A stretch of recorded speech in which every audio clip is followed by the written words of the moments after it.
اللهم يا مالك الملك،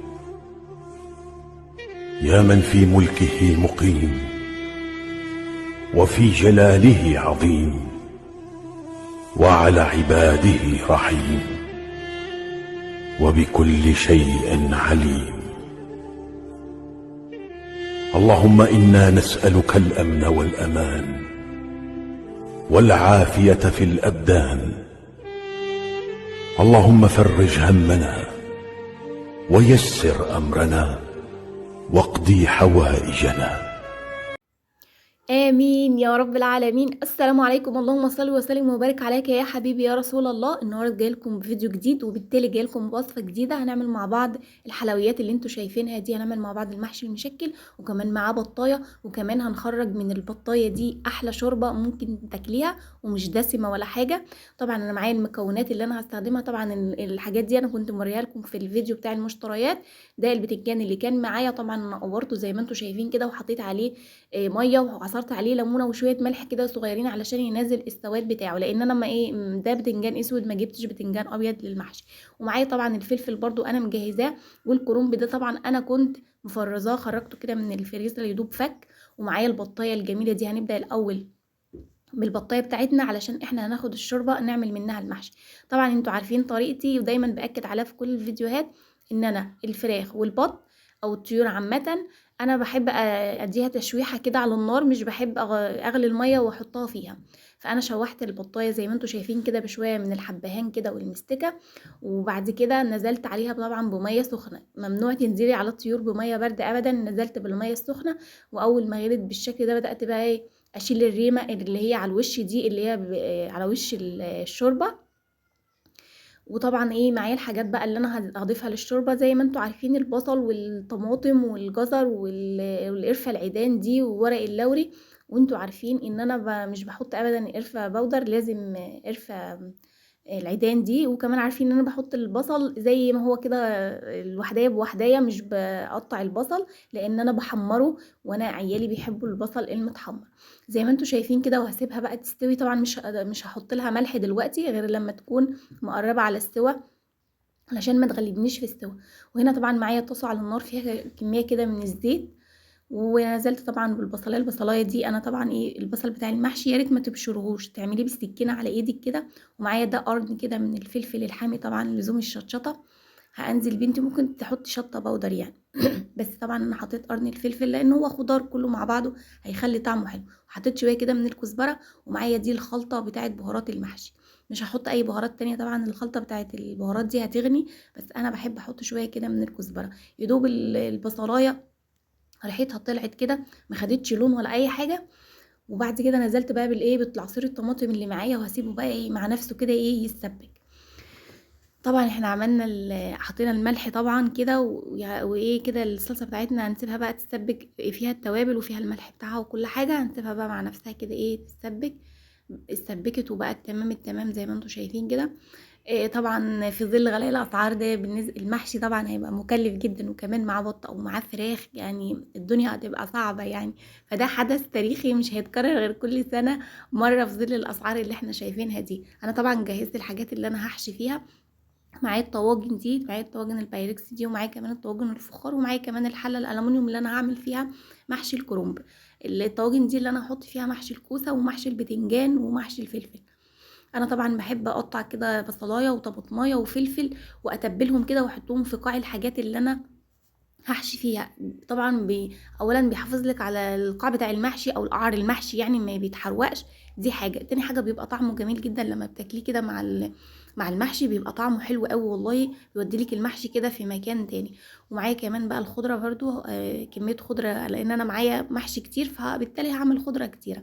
والعروق بتاعت الخضره وانا بقطعها طبعا مش برميها، برضو بحطها على الطماطم والبصل اللي انا حاطاه في قاع الطواجن وقاع الحله. زي ما قلت لكم طبعا في ظل غلاء الاسعار ده، يعني بعد ما كنا مثلا هنعمل اكله زي دي كل سنه مره، لا هنعملها كل 100 سنه ضوئيه مره. فعلا بجد الاسعار بقت حاجه صعبه، وبقت حاجه مستفزه بجد. ربنا يعين الناس. اساسا الموضوع مش اكل وشرب بس يعني، اصل انتي في الحياه مش يا دوب بتاكلي وبتشربي وخلاص. طبعا الرز اللي كان معايا انا كنت غسلاه، كنت سايباه مصفياه، والخضره قطعتها وكده حطيتها على الايه، على الرز وقلبتها كده ايه مع بعضها. ودي الصلصه بتاعتي اتسبكت وبقت تمام التمام. المفروض الصلصه تبرد اكتر من كده علشان ما تدبلش معاكي الخضره، والخضره تفضل معاكي بلونها كده وشكلها حلو. بس انا طبعا كنت مستعجله، اليوم قصير جدا وكان اليوم هيخلص مني، وانا كان معايا كميه محشي كتير، وبعد ما خلصت كمان شغل البيت الموضوع ما كانش غدا بس يعني. فالمهم ايه، انا ما استنيتش لما الصلصه تبرد، نزلت على طول. بس الحمد لله الصلصه كانت يعني ما دبلتش الخضره ولا حاجه، والخضره زي ما انتم شايفين لونها جميل زي ما هي. طبعا هبدا الاول خالص كده بمحشي الكرنب. انا زي ما قلت لكم كنت مفرزه الكرنب ده ومقطعاه على قد صباع المحشي كده، وكنت حاطاه في الفريزر. فانا هبدا الاول بالاخضر، اللي هي الورق الاخضر كده، هحطه في القاع زي ما انتم شايفين.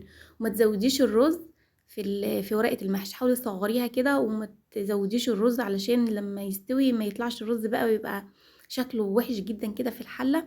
انا عكس الناس طبعا، الناس كلها بتحشي المحشيه من الصباع من فوق، انا بحشي من تحت، هو كده بقى وخلاص.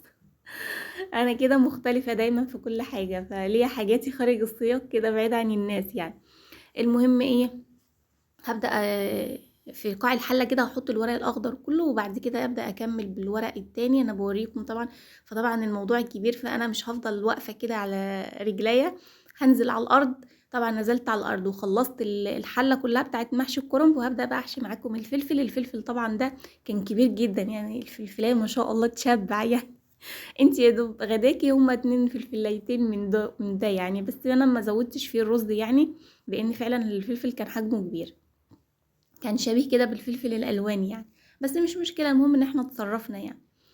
طبعا هحشي برضو زي ما انتوا شايفين كده، ومش مش هزود الرز زي ما انتوا شايفين، مش هكبسها كده رز في الفلايه، هتاخد رز كتير جدا يعني. وده البتنجان بتاعي برضو هحشي، لان انا هعمل الطاجن مش هحط فيه كله فلفل، لا هحط كوسه معاه وهحط فلفل وهحط بتنجان، علشان يبقى الطاجن كله يعني ليه طعم مميز كده واخد من كل الخضار يعني. فزي ما قلت لكم الموضوع مش موضوع اكل وشرب بس، لا والله الموضوع حاجات تانية، الموضوع دروس، الموضوع تعليم، الموضوع ميه وكهرباء وغاز ونت يعني. فربنا بجد يعين الناس على اللي هم فيه. انا طبعا خلصت كل الطواجن زي ما انتم شايفين، وده محشي الكوسه. انا قلت لكم انا كنت حاطه الكوسه والكرنب في الفريزر، وكان في حد انا كنت عملت قبل كده في فيديو محشي برضو، كنا في رمضان، كنت عامله الكوسه وكنت قايله برضو ان انا كنت حطاها في الفريزر. فحد يعني من اصحابنا قال لي طب هي بتبقى حلوه وكده بتبقى جميله، بس شرط ان انتي لما تخرجيها من الفريزر يعني 5 دقايق كده وتقومي حاشيه على طول، علشان قبل ما تفك تماما، لان هي هتطرى منك مش هتعرفي تحطي جواها الرز. فانا طبعا جبت الشوربه بقى بتاعه البط زي ما انتم شايفين، وبدات ايه ازود الطواجن بتاعتي، وكمان زودت الحله. والحله كده انا حطيت على وشها طبق، علشان انا حاطه فيها طبعا محشي الكرنب، وعلشان الصوابع ما تفكش يعني منك، فتحطي عليها طبق كده. وغطيت الحله طبعا، وهحطها بقى على عين البوتاجاز. اما الطواجن دي هغلفها كده زي ما انتم شايفين بورق الفويل، وبعد كده هدخلها الفرن. انا هعمل المحشي في الفرن اللي هو الفرن الغاز اللي انا كنت عامله معاكم فيه العيش الفلاحي، وكمان شويه فيه سمك ان شاء الله، فيديو السمك هينزل لكم. هغلف بقى الطواجن كده وهحطها في الفرن كده ايه اللي هو الفرن الغاز مع نفسها كده. واما في فرن البوتاجاز بقى هحط فيه البطايه عشان هنحمر فيه البطايه. شفتوا انا مشغله الفرن الكبير وفرن البوتاجاز وكمان عين البوتاجاز علشان احط عليها المحشي، يعني عشان تعرفوا ان المحشي دي ليله كبيره. الناس اللي ما بتحبش المحشي والناس اللي بتقعد تقول لا محشي ايه، لا يا جماعه، المحشي ده موضوع كبير يعني. بيستهلك الوقت وبياخد وقت كتير جدا بصراحه يعني. ودي البطايه بتاعتي طبعا بعد ما استوت وبقت تمام التمام. انا طبعا ما كنتش قاطعه الاجنحه بتاعتها، فعلشان كده تحس ان هي بعد ما استوت الاجنحه فردت كده، تحس انها بقت بطه مجنحه يعني. وانا حاولت اظبطها بالخله بتاعت الاسنان بس برضو ما ظبطتش، بس مش مشكله. المهم طبعا انتوا عارفين طبعا الخلطه اللي انا بستخدمها في الفراخ وفي البط. حطيت طبعا معلقتين من الزبادي، وحطيت كمان معلقتين من الصلصة، وشوية كده من الفلفل الأسمر، وشوية من الزيت. وهبدأ أدهن البطاية برضو زي ما عملت قبل كده معاكم في البط قبل كده، وبرضو في الفراخ. الخلطة دي جميلة جدا. وانتي لو ما عندكيش زبادي ممكن لبن رايب، ما عندكيش لبن رايب عادي ممكن 3 معالق كده من اللبن الحليب هتحطوهم على صلصة الطماطم، هتدي برضو لون ذهبي ولون جميل، وكمان هتدي طعم حلو وتدي طراوة كده للطيور معاكي اذا كان بط او فراخ. هي بتبقى حلوة. انا ما جربتهاش بصراحة في لحمة الجزار يعني، بس يعني معظم الناس ما بتحبش تحمر لحمة الجزار، بس انا بحب احمرها بصراحة يعني. فانا ما جربتش الخلطة دي فيها، هبقى اجربها برضو واقول له. طبعا حطينا البطايه بعد ما حطينا لها الخلطه دي، حطيناها تحت الشوايه. شايفين طلعت عامله ازاي يعني يا وعد، يعني البطايه كده عايزه تتاكل اكل. كانت جميله جدا. والمحشي بتاعنا طبعا استوى وبقى تمام التمام، وريحته طالعه مش عاوزه اقول لكم الريحه عامله ازاي. طبعا انا شلت الورق الفويل ده بعد ما هو استوى وشرب ميته علشان ياخد لون طواجن، يعني لازم وش يبقى متحمر، فحمرت وش الطواجن كده زي ما انتم شايفين. طبعا في اختلافات، في ناس بتحب محشي الكوسه، في ناس بتحب محشي البتنجان، في ناس بتحب محشي الفلفل، في ناس بتحب كل انواع المحشي. انا بحب محشي الكوسه وبحب محشي الكرنب اكتر بصراحه يعني. ومعايا الصينيه بتاعتي بقى دي اللي هنقدم عليها، حطينا البطايه كده في النص، وهنبدا بقى نفضي المحشي بتاعنا حواليها كده المشكل اللي معانا. شايفين انا بوريكم البصل والطماطم اللي انا كنت حاطاه في قاع الحله، شايفين استوى وبقى جميل جدا، يعني مخلي ريحه للمحشي حلوه، وكمان طعمه جميل جدا. انا بنتي اول حاجه ما تلاقيني بحشي اول حاجه تقولي ماما ما تنسيش الطماطم والبصل اللي بيبقى تحت. حاضر يا حبيبتي. فانا بعمل وبزود علشانهم، هما بيحبوه وبيحبوا ياكلوه يعني.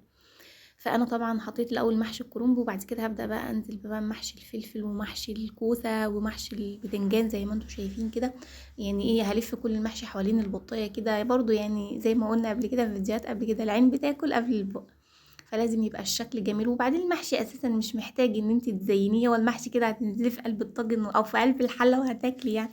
الجو ساقع جدا ومحتاج فعلا محاشي ومحتاج حاجات زي دي، بس طبعا ربنا يعيننا على الاسعار بصراحه يعني. يعني احنا بنتمنى حاجات كتيره في الايام دي، بس مش هنقدر نعملها نظرا للاسعار دي يعني، فربنا يتولانا. انا كنت بوريكم القاع بتاع الطاجن ما فيهوش اي حاجه، علشان انا كنت حاطه البصل والطماطم والحاجات دي بتخليكيش ابدا الطاجن يتحروق، وبيبقى جميل جدا من تحت. وبتنزلي كل المحشي، مفيش ولا محشيه بتبقى متحروقه. والشوربه بتاعتنا بقت باللون الجميل ده، شايفين بقى العظمه وشايفين الجمال دي ما شاء الله. يعني الصينيه بجد يعني بتتحدث عن نفسها وبتفتح النفس. يلا امي بقى تشجعي كده، حتى ممكن تعملي محشي من غير بطايه. البطايه ده زي ما قلت لكم حدث تاريخي. والسلام عليكم ورحمه الله وبركاته.